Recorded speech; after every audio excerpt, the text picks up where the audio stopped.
Muktamar ke-13 di Menes, Banten pada tahun 1938, langkah perjuangan Nahdlatul Ulama kembali berlanjut ke Jawa Tengah. Pada tahun 1939, para ulama menyelenggarakan Muktamar ke-14 di Magelang. Pemilihan Magelang bukan sekadar perpindahan lokasi Muktamar. Pada masa itu, wilayah Magelang belum memiliki cabang NU yang mapan. Melalui penyelenggaraan Muktamar ini, para ulama ingin memperluas jaringan Nahdlatul Ulama, sekaligus memperkuat dakwah Ahlus Sunnah wal Jamaah di wilayah Karesidenan, Kedu, dan sekitarnya. Persiapan Muktamar dilakukan dengan semangat gotong royong. Para konsul NU Jawa Tengah lebih dahulu berkeliling menemui para ulama harismatik di Magelang, Temanggung, Purworejo, dan Wonosobo untuk memohon restu sekaligus mengonsolidasikan masyarakat. Di antara para ulama yang memberikan dukungan ialah Kiai Haji Dalhar Watu Conggol, Kiai Haji Abdul Hamid Usman Kacoran, dan Kiai Haji Siroj Payama. Seperti Muktamar sebelumnya di Menes, penyelenggaraan Muktamar Magelang juga ditopang oleh semangat masyarakat. Menjelang pembukaan, warga berbondong-bondong datang membawa bantuan logistik dan berbagai hasil bumi untuk mendukung penyelenggaraan Muktamar. Semua itu menjadi bukti bahwa Muktamar NU dapat terselenggara berkat gotong royong warga Nahdliyin. Rangkaian Muktamar berlangsung di beberapa tempat, antara lain Hotel Tai Tong, Masjid Agung Magelang, Pesantren Watu Conggol di Muntilan, dan Masjid Agung Panyaman di Secang. Ketua Panitia Pelaksana Muktamar adalah Kiai Haji Raden Alwi Randu Canan. Muktamar Magelang juga menjadi salah satu momentum penting dalam perkembangan organisasi perempuan NU.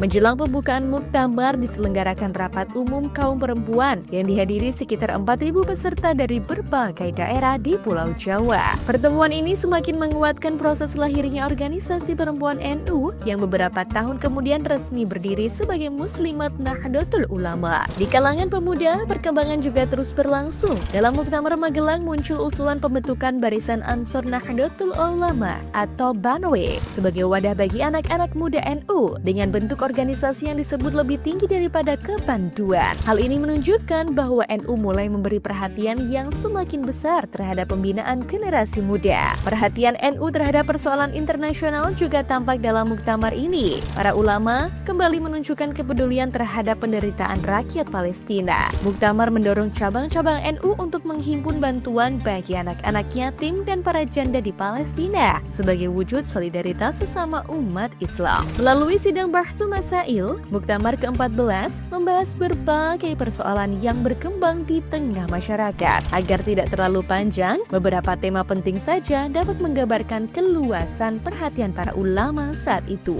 Dalam bidang akidah dan tradisi ilmuwan, para ulama membahas pengertian as-sawadul a'zam dalam hadis Nabi serta alasan umat Islam mengikuti salah satu dari 4 mazhab. Pembahasan ini menunjukkan perhatian NU dalam menjaga akidah Ahlus Sunnah wal Jamaah dan kesinambungan tradisi keilmuan para ulama. Dalam persoalan kemasjidan, para kiai membahas penggunaan uang yang dipungut dari penyelenggaraan pasar malam untuk memperbaiki masjid dan bangunan sejenisnya. Tema ini menunjukkan kehati-hatian para ulama dalam menilai sumber dana yang digunakan untuk kepentingan keagamaan. Dalam bidang zakat, Muktamar membahas beberapa persoalan, antara lain memberikan zakat kepada anak yatim yang tidak fakir, menjual zakat fitrah, serta memberikan zakat hanya kepada satu orang. Pembahasan tersebut menunjukkan perhatian para kiai terhadap tata kelola zakat agar tetap sesuai dengan ketentuan fikih. Selain itu, Muktamar juga membahas asuransi jiwa dan perempuan yang belajar mengendarai sepeda. Tema-tema tersebut memperlihatkan bahwa Bahsul Masail NU tidak hanya membahas persoalan ibadah, tetapi juga merespons perubahan sosial dan munculnya berbagai persoalan baru dalam kehidupan masyarakat. Muktamar ke-14 di Magelang tahun 1939 menjadi salah satu tonggak penting dalam perjalanan Nahdlatul Ulama. Dari Magelang, NU semakin memperluas jaringan organisasinya, memperkuat kaderisasi perempuan dan pemuda, menunjukkan solidaritas kepada umat Islam di Palestina, serta terus mengembangkan tradisi Bahsul Masail sebagai sarana membahas berbagai persoalan umat berdasarkan khazanah fikih Ahlus Sunnah wal Jamaah.